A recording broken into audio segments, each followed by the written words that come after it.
얼마 전 취업을 한 학생한테 연락이 왔거든요.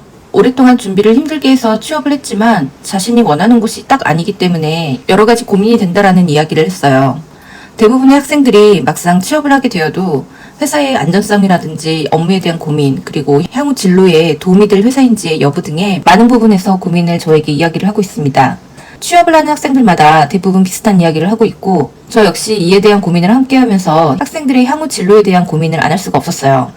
과거 제가 블로그에 작성했던 첫 회사를 선택하는 기준이라는 글은 이미 약 10년이 지난 이야기가 되어버렸고, 지금은 시장이 많이 바뀌게 되면서 취업 트렌드도 달라졌기 때문에 그때의 이야기가 그때는 맞았지만 지금은 틀린 것이 많이 있어서 다시 정리를 해보려고 합니다. 과거에는 첫 회사가 정말 중요했지만 지금은 중요할 수도 있고 그렇지 않을 수도 있습니다.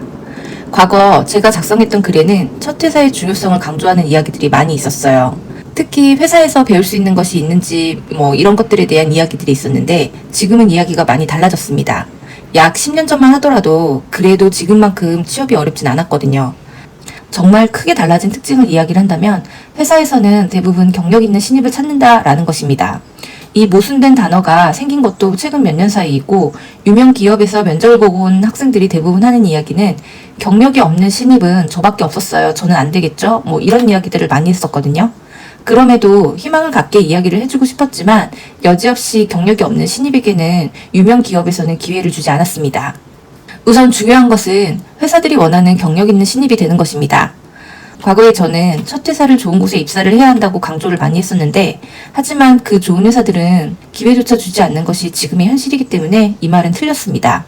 최근 몇 년 사이에 취업하는 학생들을 보면 스펙이 아주 뛰어난 경우를 제외하고는 디자인을 잘한다는 유명 회사를 한 번에 입사하는 케이스는 거의 없었어요.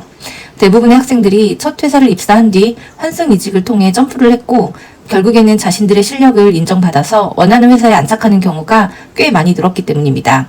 이런 현상만 보더라도 실력이 입증되지 않은 상태로 디자인을 잘한다라는 회사로 입사하는 것은 쉽지가 않은 것이 현재 취업시장의 현실입니다.